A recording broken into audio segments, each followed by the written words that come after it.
Man, it's been a while since a movie trailer properly gave me chills, but that's what I got from the long-awaited Spider-Man No Way Home trailer. Also, sorry about my voice, I just woke up. Just a quick little reaction, breakdown of my thoughts on what we saw here, no need for a long intro. Let's just jump into it. First of all, just want to say, if you don't think Marvel leaked that trailer themselves, or let someone leak it, you're out of your mind. They keep everything on top lockdown security for months and months, but then coincidentally, the day before they're dropping the trailer, a leaked version comes out that gets everyone talking about it. Yeah, they definitely did it themselves. But anyway, I tried to stay away from it. I wanted to experience the trailer for the first time in nice and crisp HD, and that's what I got to do. Firstly, as expected, the film will deal with Peter Parker having his secret identity revealed. Whether or not it maybe could be a good thing, and him trying to live two separate lives seem to be themes that'll be explored throughout. Maybe he'll end up realizing it could be a good thing, but at the start, he's not too happy about it, as it's affecting the people he loves, and also it's gotten him arrested, and this is where I think we're gonna get the Charlie Cox cameo. Please, please. Please. As I've said before, even with all the crazy stuff rumored for this movie, weirdly, that would be one of the coolest things to see and hear from me. Matt Murdock back in the MCU and on the big screen. Anyway, I do think we'll get that, but then speaking of MCU cameos, as it was reported, we're getting Doctor Strange in this, and I guess a bigger role than a cameo, with his extra gray hair, now looking even more like comic book Doctor Strange. Did he have this gray hair before? Like, was it this gray? Anyway. Again, I love the idea of MCU movies teaming up seemingly random pairs of characters, like ones you wouldn't have thought of to put together, but it's really fun to see. And I especially love Doctor Strange as a character who just pops up in other movies to help out. Feels very comic booky, just I'll go down the road and see if Doctor Strange can help me. I love that. Also, we get Wong back in here. Let's go, #1 Wong fan right here. He's popping up all over the place these days. Hell yes to that. So as a lot of people, including me, I think, I can't even remember at this point, theorized, Peter goes to Strange to help him with his problem, something goes wrong, and boom, now we have a multiverse story. Honestly, after Loki, I was thinking maybe that wouldn't happen. All that Loki stuff would be the catalyst for the multiverse story, but I guess this could be compounded into it. Like, Strange messes with the multiverse here, it leads to craziness in this film, they fix it, but then Strange is like, I should look into this, and then he finds out about Loki and Kang, and he runs into Wanda on the way.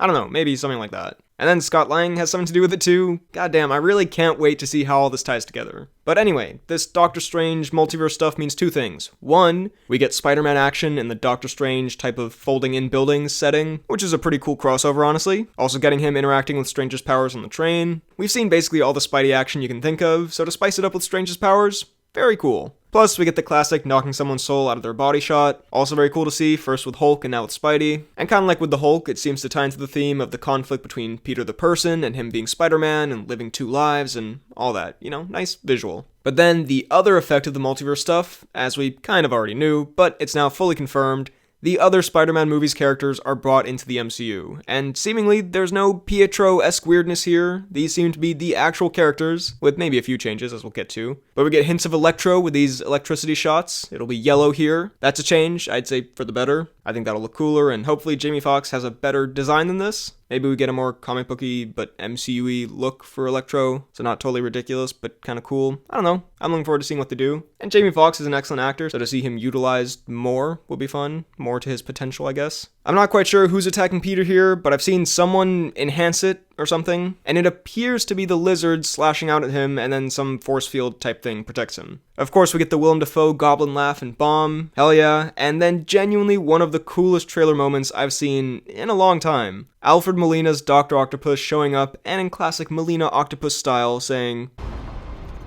Hello, Peter.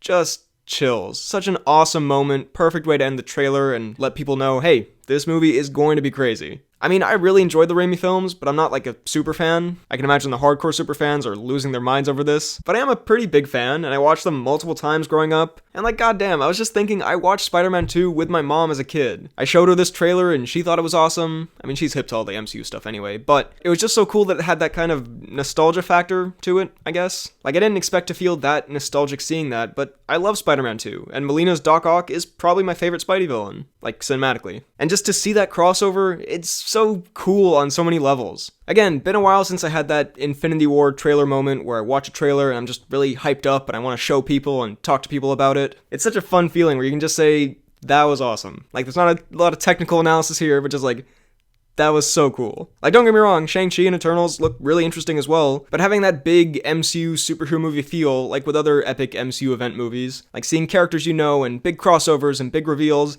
It just felt so good to see that again. It is super fun, especially given it's been so long since we've been back to this part of the MCU cinematically. Quick reminder here that if you're enjoying this video, drop a like, subscribe, and comment your thoughts on the Spider-Man Far From Home, nope, that's the wrong trailer, and comment your thoughts on the Spider-Man No Way Home trailer down below. Also, after the video, check out my podcast, The Poorly Planned Podcast. Alright, back to the video. And it also just felt cool to see Tom Holland's Spidey again. I'm a huge fan of Homecoming and enjoyed Far From Home a lot. I'm a big fan of Holland's Spider-Man and the piece of the MCU associated with him. So it was cool to see that again. It was cool to hear the MCU Spidey theme throughout this. Also, not that we get a lot of it here, but this still seems to have that John Watts Spidey movie fun and charm to it. There is a slight concern that I have that this movie will be so crazy reveal focused and so intent on having these awesome moments that it won't have time for a satisfying or emotional character arc to tie it all together. Like, I don't want it to be just cool reveals for 2 hours. You gotta have something underlying to ground it emotionally, but I trust the team behind this to do that. And the MCU in general. They haven't really given me a reason to think that they won't do that. Every time I've had a similar concern, like with Civil War or Endgame or Infinity War, they didn't do that. So yeah, I have no reason to believe that they will here. But I'm just putting it out there. You gotta have something underlying to make the cool reveals so cool, not just have it be cool reveal after cool reveal. You get what I'm saying.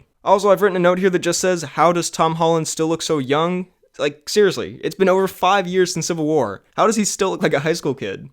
Anyway, some other miscellaneous details. We're getting the Iron Spider suit here again. Cool. The new black and gold suit, presumably will be used versus Electro. Maybe more than that, but that's what we see in the trailer. Pretty cool suit. Happy's back. Hell yes. Love to see it. Wasn't sure if he'd be in this, so that's great to see. This movie's gonna have such a crazy cast. Like, let's actually think who could be in this. We're getting Green Goblin, Doc Ock, Lizard it seems, Electro. I feel pretty confident at this point saying Maguire and Garfield are going to be in this. Dunst and Stone could be in it. I think we might get Sandman. I heard that a while back as well, a rumor about that. I doubt we'll see Venom because of the other Venom verse going on, and I doubt we'll see either Harry Osborn's. We just haven't heard any rumors about either of those two actors being in this. And I don't know, I don't think those are as iconic characters that it would mean as much them showing up in this. But otherwise, I mean, yeah, it is pretty much open. Anyone can come back from those films. So cool. Maybe even Paul Giamatti in his iconic role as the Rhino.